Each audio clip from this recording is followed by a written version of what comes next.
jungle.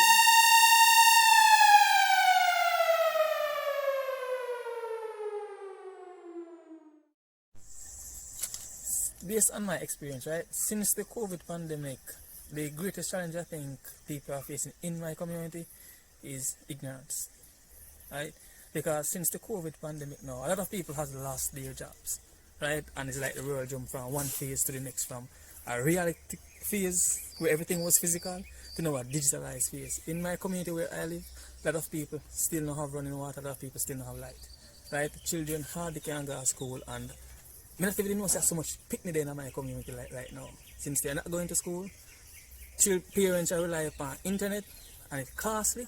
So they continuously buy credit to put children online to learn, because a lot of people don't even have internet. And the worst case scenarios now is the curfew. Police officers, doctors, teachers are still getting paid staying home, right? And these parents who now still have to buy credit, right? Bar lock, shop lock, this lock, that lock, and in our record. In our record with nobody at all. People right now in my community in a state of confusion right now. They're still willing to go, they got to take a risk and hustle, but if they do it, they risk everything, because most young people will grow where we live right now is a single parent. Right? So that's one of the greatest challenges. The fact that they're unaware is like they're lost right now. This thing just happened so suddenly right now. Unemployment is a very, very big issue, because a lot of people will even live in this area right now, right? They don't have a 9 to 5. They know if you just hustle, hand to mouth every day, right? And everything gone past scarcity right now.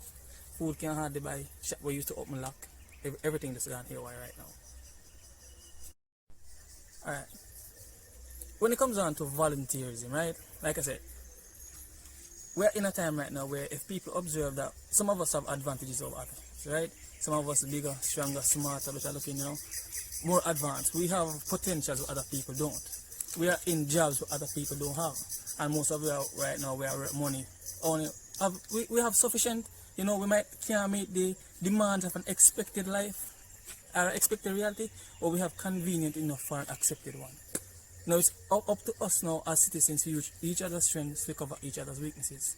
And I've seen a case where vendors where I live who barely have enough for their own house can share with another household, and it works out for them eventually, right? And I've seen people going around with care packages, right? I know this is very risky, but if we can just come into a sense of human intelligence then, right? Because that's pretty much what human intelligence is. It helps us to cooperate without looking for any benefits in the future. Just to know that, look, my strength and your strength is different. If I can use mine to help you carry your load, then that would be so much more better. And it could restrain a lot of people from even having going out exposing themselves to the pandemic.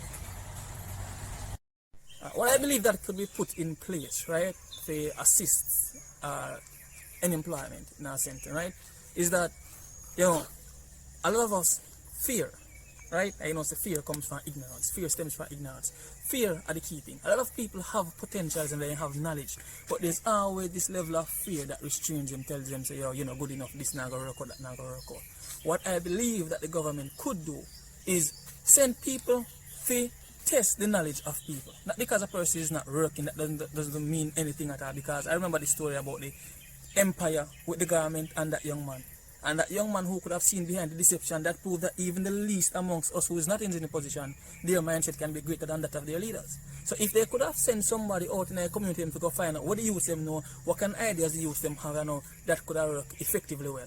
Another thing now, too much farmers' goods are going to spoil, and all them are feed you with buckles of sugar and water.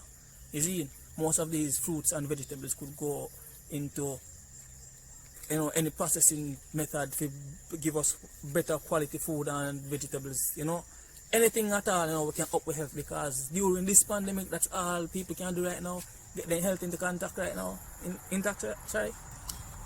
and exercise and try to be as safe as possible. Alright, volunteerism is very, very crucial after COVID. Very, very important, because one, we already realize that the price of goods is climbing, everything is going up, and one price goes up, it come like age and come back down.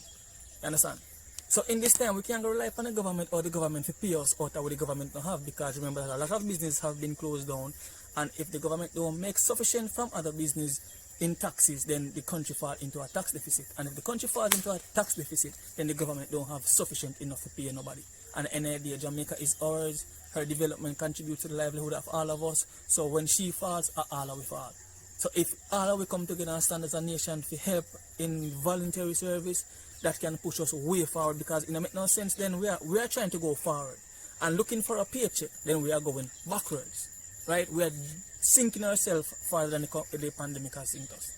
So it's up to us now to volunteer as a community, as a people, and build back what is already broken and what should have been there then, right? And then continue from there.